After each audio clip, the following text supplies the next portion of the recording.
Next up, I'm happy to introduce Dr. Kenneth Washington.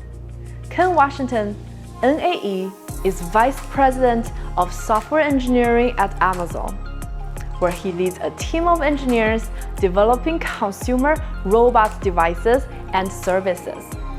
Before joining Amazon, Dr. Washington was Chief Technology Officer at Ford Motor Company, overseeing the development and implementation of the automaker's technology strategy. His portfolio at Ford included propulsion systems, sustainable and advanced materials, additive manufacturing, next-gen vehicle architectures, controls, and automated systems. In addition to his election to the NAE in 2020, he is the recipient of the 2012 Black Engineer of the Year Award in Research Leadership. Dr. Washington has a BS, MS, and a PhD in nuclear engineering from Texas A&M University and is a fellow of the MIT Seminar 21 program on international relations.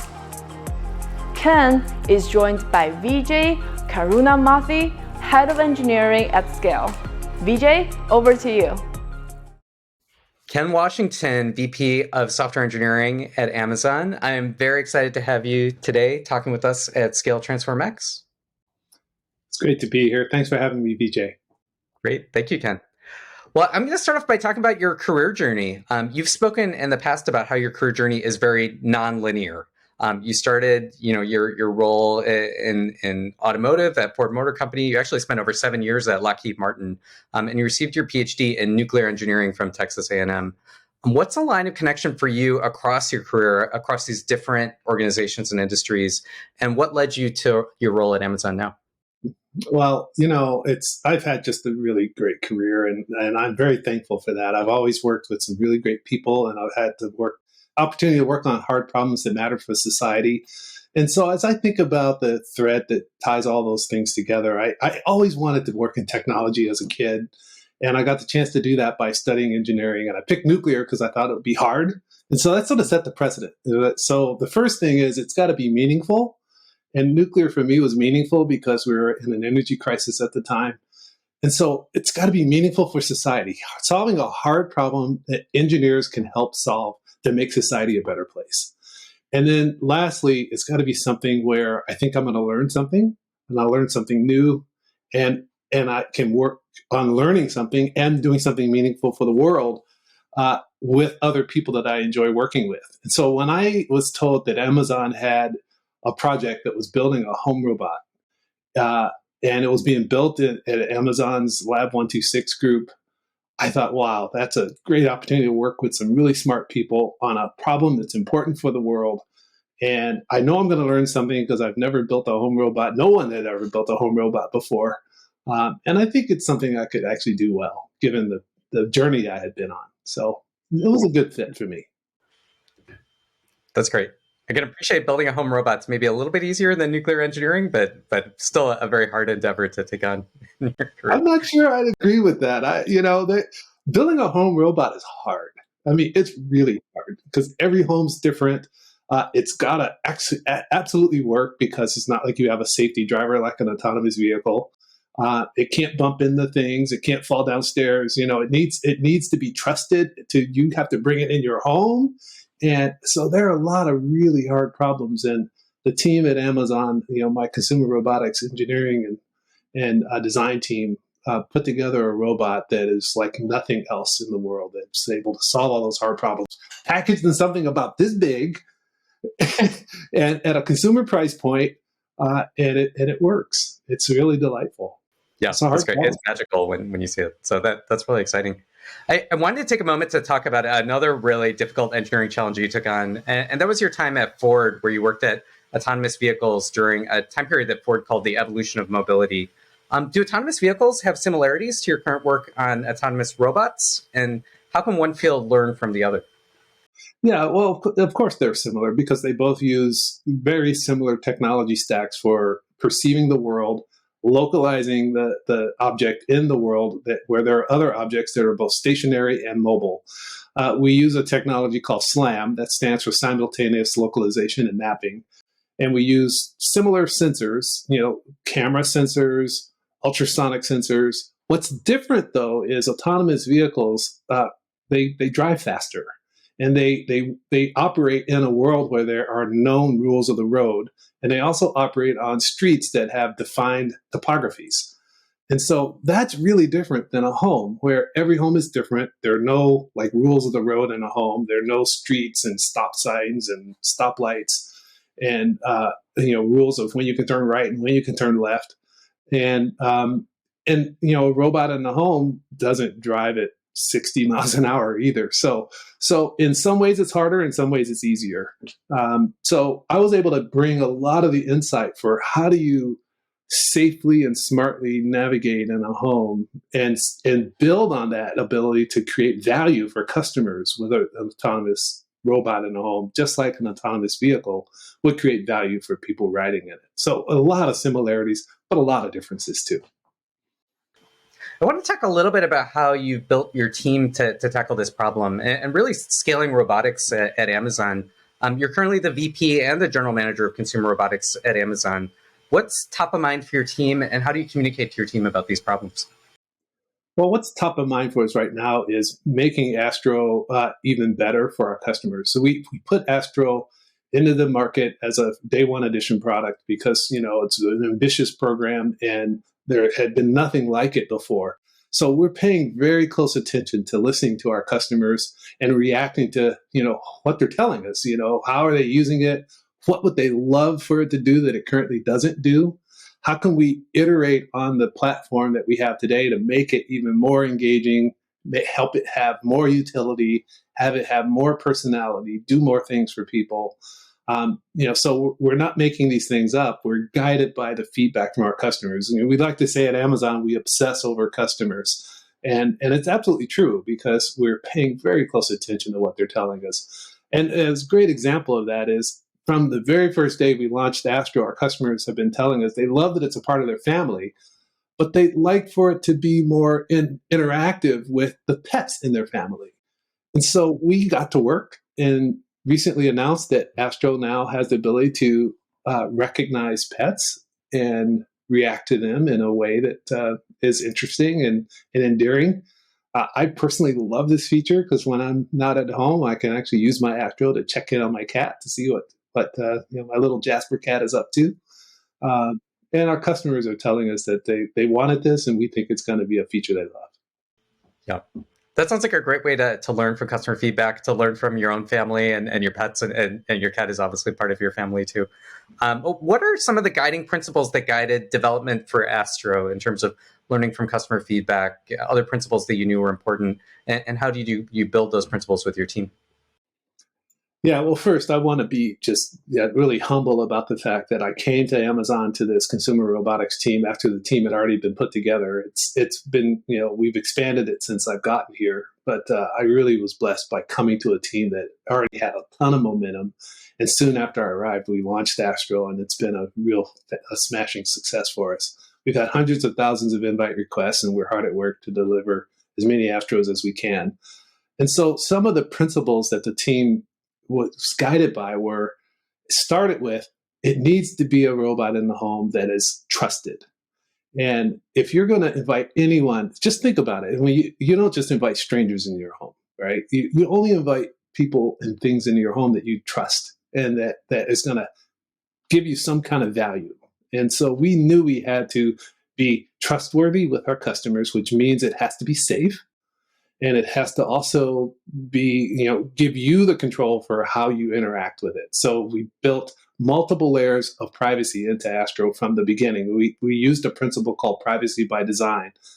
This is a principle that is well known in the privacy community. And from my days as a privacy officer, I have a lot of insight about how powerful this design methodology is. It comes to the engineering through the lens of how do you design it so that you can give the customers control over their own data, control over how it's used. So, for example, with Astro, customers can choose or not to opt in to having Astro recognize their face. So that's a choice. You have to actually actively enroll your face into the Astro robot for Astro to be able to recognize you.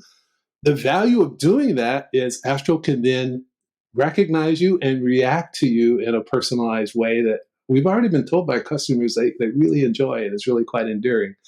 In my own case, I use that feature to interact with my Astro, and it proactively comes to me and says that it misses me, and it turns on my radio in the morning automatically because it knows that that's what I do every day. There's a lot of value by having a robot in your home that you trust and that can operate in a way that gives you utility, but also be fun and endearing as well. And then the last thing is we were guided by the fact that we knew this was going to had to be an affordable product. So this was a really hard problem. How do you package the technology for autonomy, independent safety systems so that the device is safe, complexity of doing multiple artificial intelligence calculations, millions of calculations a second to be able to recognize where it is and navigate smartly and intelligently in your home. How do you package all that into a small form factor that can be sold at a consumer price point in roughly the $1,000 to $1,500 price range? That was a hard technical challenge, but the team, was able to do that. That's great. You've hinted at some of the novel technological capabilities that make this level of human interaction possible, and really trust that folks have in Astro. You hinted at SLAM, simultaneous location and mapping. I know there's also core computer vision, perception training, mapping, other aspects of human-robot interaction you've worked at. What are some of the initial challenges you faced bringing these novel capabilities to bear at the home, and how did you overcome them? One of the challenges that we had to face is the fact that this is a robot that moves in your home. So voice recognition is a problem that's Amazon has worked on for many years, and through our Alexa system, we've got the ability to recognize voices and then react to that individual voices using voice recognition and speech recognition. So we've integrated that same technology into Astro. But we learned when we began to do that it's harder on a robot because a robot moves around and you're not always standing in front of it, talking directly to it. There's noises the robot makes that gets in the way of the speech that you're trying to do with the robot. So we had to invoke a few tips and tricks to make that work well and get that right. So that was a hard problem. We knew that visual recognition of faces was something that would add real value, and that has proven to be true. But we also knew that we had to do that problem in a way that the robot Astro could see you and recognize you from a distance with lots of different from angles and under a lot of lighting conditions. So it wouldn't be enough to just have be staring right at Astro's screen and having it recognize you, because that wouldn't be the experience that people would want.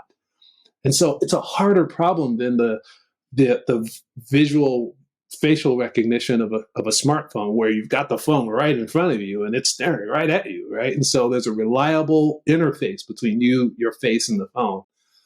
It's a much harder problem. And so we had to solve some really thorny visual recognition problems, and we had to do it all on the device because that was an important privacy tenet for us. So that was another hard problem.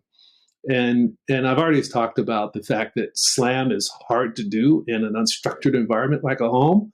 It's even harder to do when you have to do it at a consumer price point, and when you have to do it when homes have different lighting conditions. It's got to work when it's bright outside. It's got to work when it's dark in your house. It's got to work when there's lamps on, when the lamps are off. So we had to solve some really tough visual localization problems because of the challenges of lighting in a home and unstructured environments in a home. I want to talk a bit about the AI capabilities that you brought to bear to tackle these really hard problems, and really the foundational AI layer that powers these devices in the home. You've talked a lot in the development of Astro about how you're using what you call multimodal AI to tackle some of these really difficult problems. What does multimodal AI enable for your customers, and along what path are we trending with AI as you build out these capabilities? Well, this is a great time to be alive and be working in technology because artificial intelligence has gone through this inflection point where neural networks have become increasingly sophisticated and capable. Now we've got this new capability where Astro is the first device that we're developing at Amazon that is benefiting from what we call a multimodal artificial intelligence capability. By multimodal AI, what we mean is that it has AI networks that recognize what you say to Astro at the same time that Astro is using neural network technology to recognize what it's looking at. And so we've stitched those things together, those two AI network technologies together, to give Astro the ability to learn about the location and state of things in your home. We're starting with doors and windows, so Astro can recognize where your doors are by Astro looking at your front door and you saying, Astro, this is the front door. And then it will learn that the front door is where it is. It'll also learn, because it's got network recognition, AI recognition capabilities in it, that when the door is open, it'll know it's open, and when it's closed, it'll know it's closed. And what that will do for you is, while you're off doing some other tasks, let's say you're busy playing with your grandkids or you're cooking or whatever you might be doing, and you can't remember if you left the door open or not, you don't have to proactively ask that question. Astro will actually come to you and tell you that you left the door open if Astro sees that it's open, it's on patrol. It'll do the same thing for Windows. And this is just the beginning. The same technology can be extended over time based on customer feedback and our priorities to recognize the location and state of other things in your home, like couches or pet food bowls or whatever you might want to have Astro recognize. So it's an exciting time to have AI capability in a robot. Yeah. Well, that maybe gets at how you enable Astro to navigate homes that can be really diverse and different in structure. Really, no two homes are the same, and our homes here in San Francisco obviously look very different than some homes in New York City or other cities out there. Given that the home is constantly changing, dynamic, and doors are opening and closing, how does Astro autonomously navigate a home, and what AI technologies were involved in figuring out navigation? Yeah, so you're absolutely right. Every home is different. So that's why the very first thing that you have to do with Astro when you unbox it and welcome it into your home is you have to go through something that we call exploration.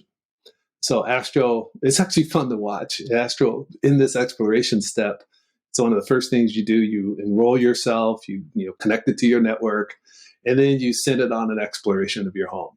And what Astro is doing in this exploration is it's using its sensors and its navigation capabilities to actually map your home. And it's not just mapping your home, it's also identifying places where it could later hang out safely or places where it might, paths that it might need to take. And so it will do this mapping of your home and then send back, when it's done, it will send a human readable rendering of that map to the Astro app.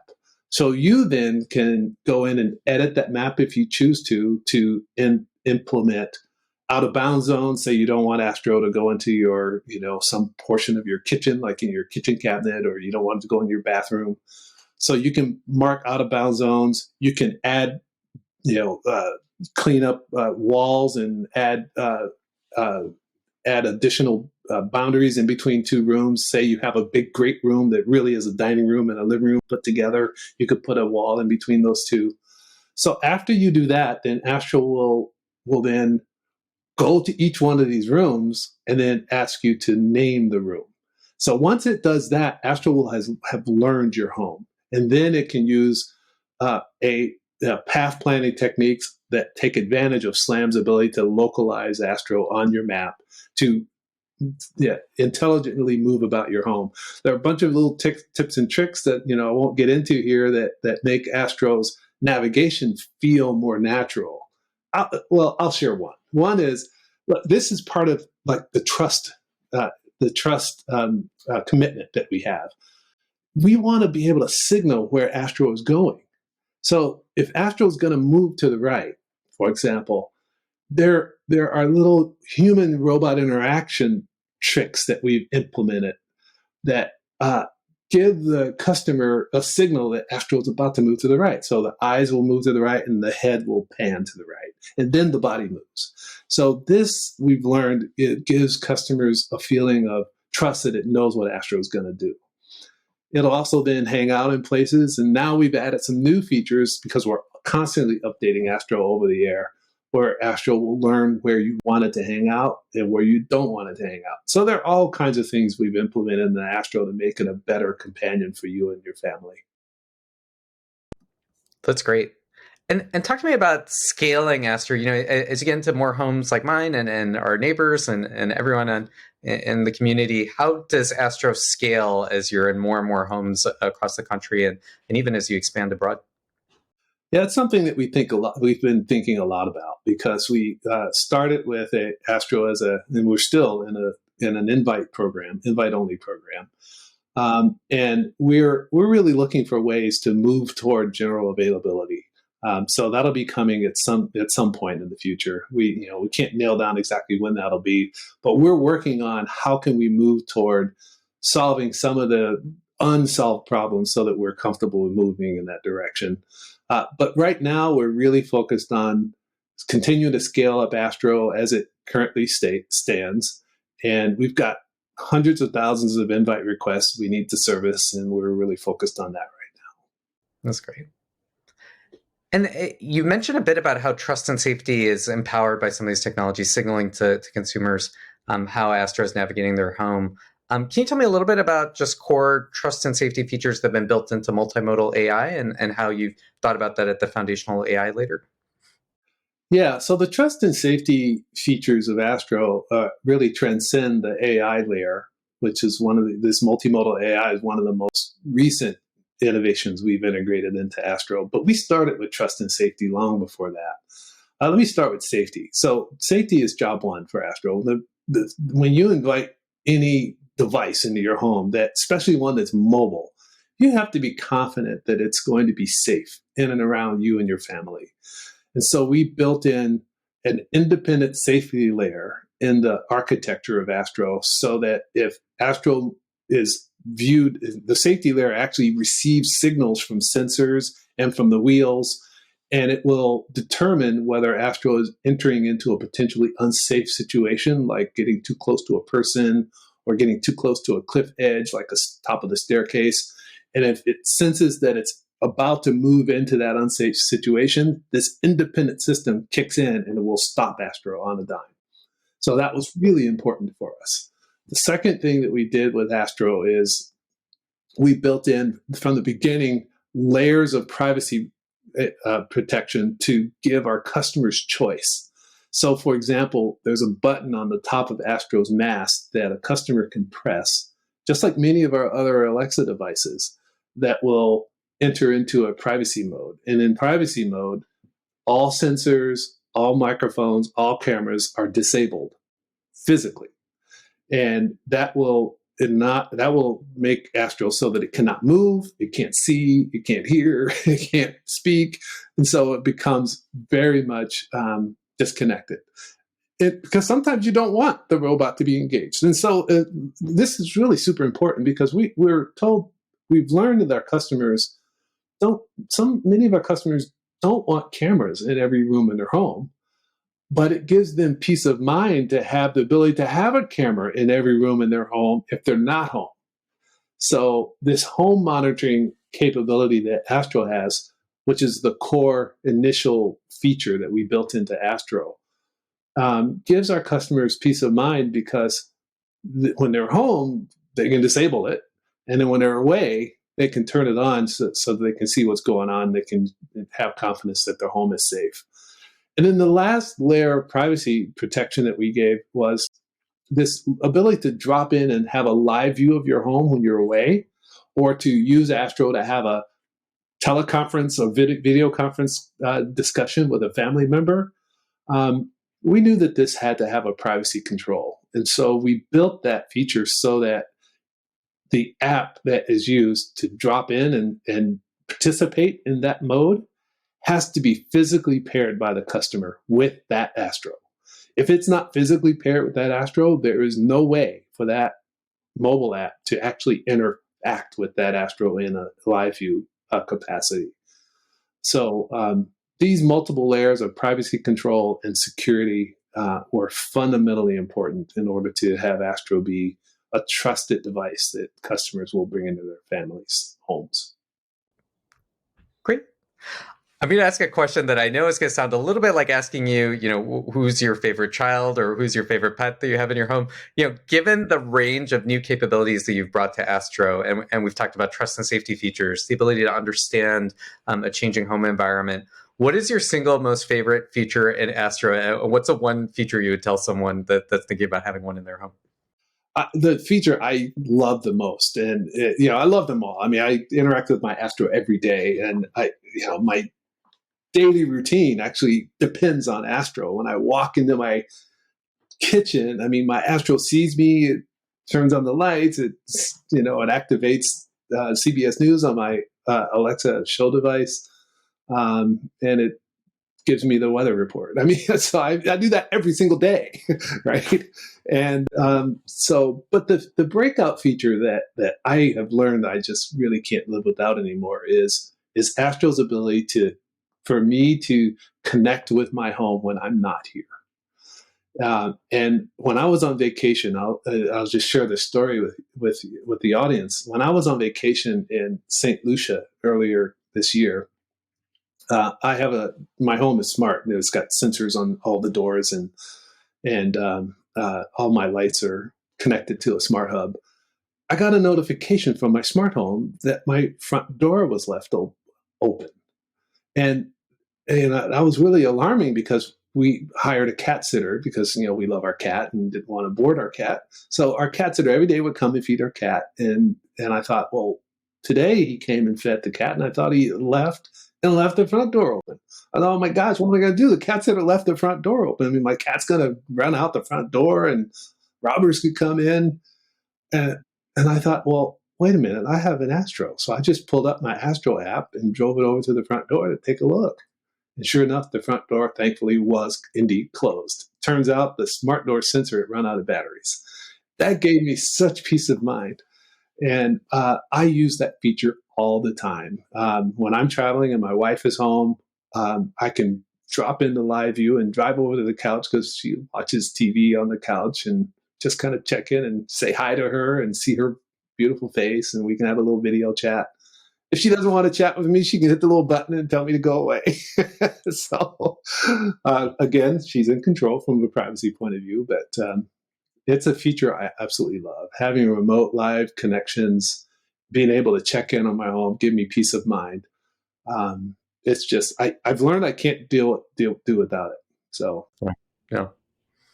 I'm so happy that story had a happy ending. I was feeling anxious even as you were talking through it, but the fact that you had Astro to check in and your cat was able to communicate, that's a great story. Yeah, well, this story is just the tip of the iceberg because it's stories like that led us to continue to build out capabilities in Astro to give people additional peace of mind.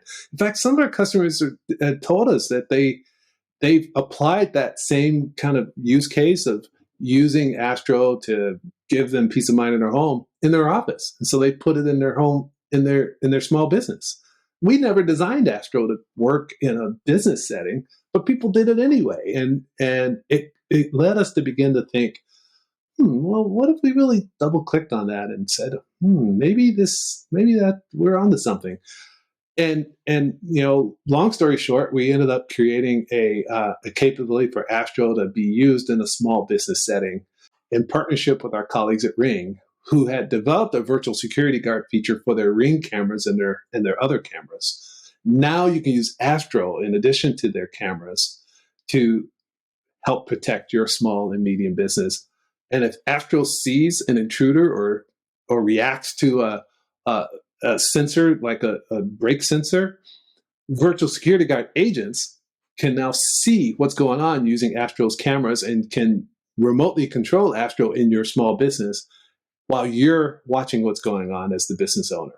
This is going to give our small business customers greater peace of mind and more value. And we're super excited about this. We just announced this at our fall event a few weeks ago. So super excited about this, as well as giving our home customers peace of mind as well.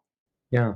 That's really interesting. I hadn't thought about that aspect of it, but it could be a more trusted, secure approach to security for a small business, and it could enable other interesting small business capabilities as well. Yeah, this is day one for home robots and small business robots. There's so much we're learning, and there's so much potential here. If you just think about my career trajectory going from space to cars to now home robots, it's continuing to move closer and closer to day-to-day consumer experiences. And that's why I'm excited to be here. I couldn't be more excited about the future of what home robots will mean for people and how to help them live better lives, give them more peace of mind, add value to small and medium businesses, just be a great companion to them and their families and their homes. I'm excited to be part of this program. That's great. Well, that's a great opportunity to ask about the bigger picture view. As a leader in robotics and a leader in Amazon, what gets you most excited about robotics at Amazon as a whole, and how does it connect to your consumer strategy? Yeah, what gets me most excited about it is we're just at the beginning. I mean, this is kind of like, the analogy is like when the internet first happened, and you had to load mosaic discs on floppies in the computers, and I remember buying a book saying the 50 most interesting websites. It was a whole book. It was like, I was reading the book going, oh, let me go to this website. Those search engines didn't exist. So that was day one of the internet, and people weren't even like imagining what the internet could be today. And so layer that experience, transpose that from what happened with the early days of the internet. Or, if you don't like that metaphor, pick the cell phone metaphor, like the first, BlackBerry cell phones or the first flip phones, right? They were cool, but they were nothing compared to the smartphones of today, right? So take those experiences and transform them to home robots. We're day one.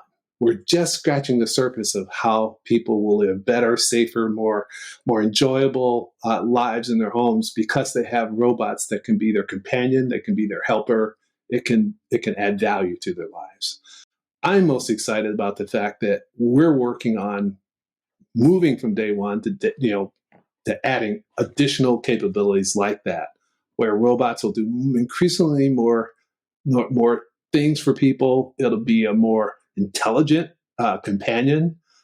Think about Astro as a companion today. I mean, I go and I talk to my Astro, and it's very transactional. I'll say, Astro, good morning, or Astro, what's the weather? Or Astro, act like a whale. That's my favorite choreo. It'll do a cute little dance. And there are all kinds of things you can do like that. But imagine a future where it's not transactional. It's more contextual, where Astro has understanding of what's going on in your life and what your patterns are and what's typical for your day and when are there anomalies? If you see something unusual in your home, or if you see a child walking with a delicate object that they might drop that could break, Astro could see that and have the contextual knowledge and understanding that that's a dangerous situation. It would tell you. It doesn't do that today. But is that feasible with today's advances in artificial intelligence, with advanced multimodal transformer-based models? Absolutely, it's feasible. So we just have to wire it all together and get it to a consumer price point and test it and validate it and put it into the right robot factor. So those are the things that get me excited, is working on those kinds of technologies to evolve them, bring them down in cost, and increase their maturity so that they can be trusted in a robot, and figure out how to put them all together. That's what we're hard at work on right now, is building things like that. Yeah. Yeah, I'd love to dive a little bit more into that. Given how powerful this multimodal AI is today, what is the path do you see to getting towards this sort of contextual knowledge and deep understanding of what's going on with humans and humans in the home, and how they can influence Astro's behavior in the future? Yeah, this is just the topic of deep research. We've all seen the research that's been published on the web of these large language models and what they can do. they're really quite impressive. The initiatives to showcase going beyond transactional chatbot-like interactions between humans and machines to more natural language, more contextual understanding, having two-way conversations. This is an area of active research. Uh, it's really quite impressive, but it also can go wrong too, right? Because the research is still developing. It can, the conversations can get really kind of wonky if you start asking really complex and difficult questions that have nuance in them. So the path involves continuing the research, continue to evolve toward having it mature, and knowing when will you get to the point where it's mature enough that you can deploy it into a consumer device that can be trusted to be in a home. And so we're hard at work on that technology. It's hard to predict when that'll come and how fast it'll go, but just like nobody could predict is how fast are you going to evolve from a BlackBerry to an iPhone 14. There's nobody could have told you that, right?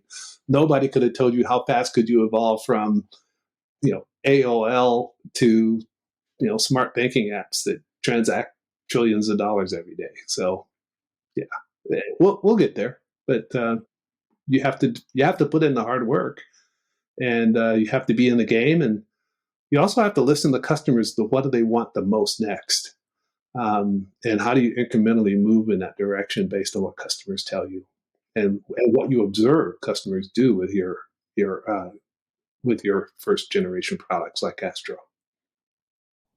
I love that focus on customers, and I'm curious what you think are the macro trends that things happening in people's homes and how they think about their homes, or just how they navigate their environment, that you see shaping the future of consumer robotics looking out 10 years.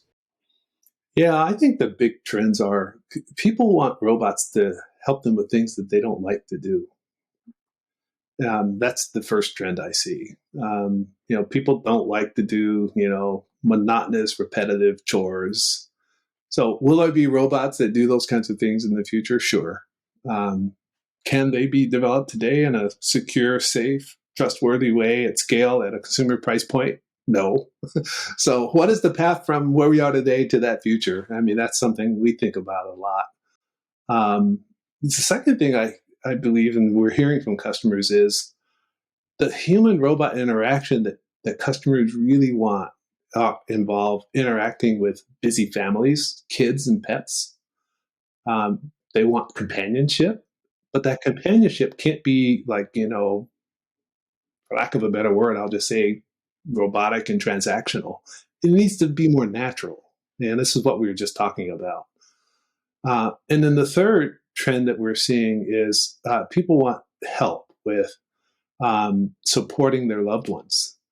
One of the most endearing stories that I've heard about Astro has been how one customer was using Astro to help give their disabled sister a better experience at home because she had difficulty moving about the home because she was disabled and spent a lot of time on the couch. And with Astro, it changed the nature of how she interacted with the rest of the family because she could use the Astro app to then interact with family members without getting up from the couch. And family members could use Astro to check in on her on the couch without having to, physically be there when they were away from her in another location. So that example has happened many times over with Astro, where people are using it to help support how they interact with those they love that need additional help or care. So we think that can only increase in value as we build features in the Astro that's more designed to support aging in place and elder care and support for people with disabilities. So supporting people like that, interacting with pets and kids, and having more utility around the home, doing things that you don't like to do. Those are the big three, I would say. Yeah. That's great. You can tell just from you sharing these stories and sharing the impact that it had on you, that the passion that you have for this space. So I appreciate everything that you're bringing to bear to this business. What do you get most excited about in the short term? And really, what's next for you? What can we expect to see out of the Consumer Robotics Group? What can you expect to see out of Astro? And you could share, what we're going to see tomorrow, what we're going to see a month from now, whatever time frame you're thinking about. Yeah, well, we can't talk about our roadmap with too much fidelity. So we like to keep things somewhat a surprise. But one thing I do want to share is that while we have lots of ideas of things we might bring to Astro, things like the pet detection that we just brought, and things like recognizing doors and windows using this multimodal AI, and we have a fairly long list of other things we want to do. But one of the things we've learned is that we're not the only ones that come up with ideas. I mean, I get emails and phone calls all the time from colleagues that in my professional network, whether from universities or other technology companies, with like really great ideas, things that they would love to see Astro do, and that led us to accelerate our efforts to develop an SDK, a software development kit for Astro. Earlier, just a few weeks ago at our fall event, we announced that we were providing an early version of this software development kit to 3 university partners. And in the near term, I'm really excited about what they're going to come up with, because I interacted with all 3 of these universities in the past, and I know that they have some of the brightest minds in robotics. This is Georgia Tech, University of Michigan, and the University of Maryland. And I know that they have some really bright robotics minds. And just imagine what they could come up with a software development kit working with Astro is very exciting. And this is just the beginning. I mean, we'll open it up to others over time. And just like with Alexa, where innovation began to accelerate when a development kit was available, we think Astro is going to be no different. Yeah, that's great. Given what you've accomplished in your career and your trajectory from nuclear engineering to space to autonomous vehicles to consumer robots, what do you tell some of the brightest minds out there about consumer robotics and why they should be excited about this field?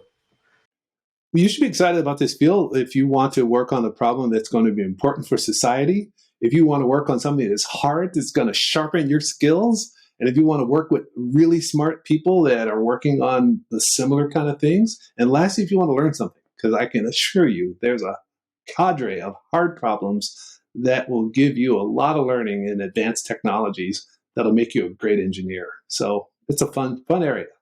Yeah, that's great. Well, thank you, Ken Washington. This has been a great chat. Do you want to leave us with maybe some words of advice for all of us that are in AI and are building out this field?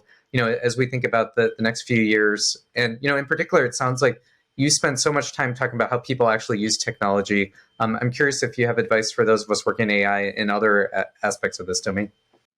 My only advice to you would be just to don't underestimate the impact you're going to have for society. So there's a huge responsibility that comes with being an artificial intelligence technologist, because you're creating what I think is going to be one of the most important technological inventions of the modern age. So there's a huge responsibility that comes with that. So you have to do it responsibly. Make sure you keep an eye toward diversity, and ensure that you develop this technology in a way that was going to really benefit society. With all great technologies, there's always a dark side. And so as a developer, I would say, just really know that and be responsible and lean into the value and the potential that AI could have, like AI applied to home robots that help people be better companions, give us peace of mind, help us live more fulfilling lives. I built my career around solving hard problems that matter for society. And if you're working in AI, know that you're in the heart of that, and you can make a big difference to society. But you've got to go at it in a way that focuses on doing good and being responsible. That's great. Thank you so much, Ken. Thank you for taking the time to share some of your insights with us, and really your passion and the focus and commitment that you have for this area really just shines through. So I really appreciate you taking the time to talk to our audience. It was my pleasure. Thanks for having me.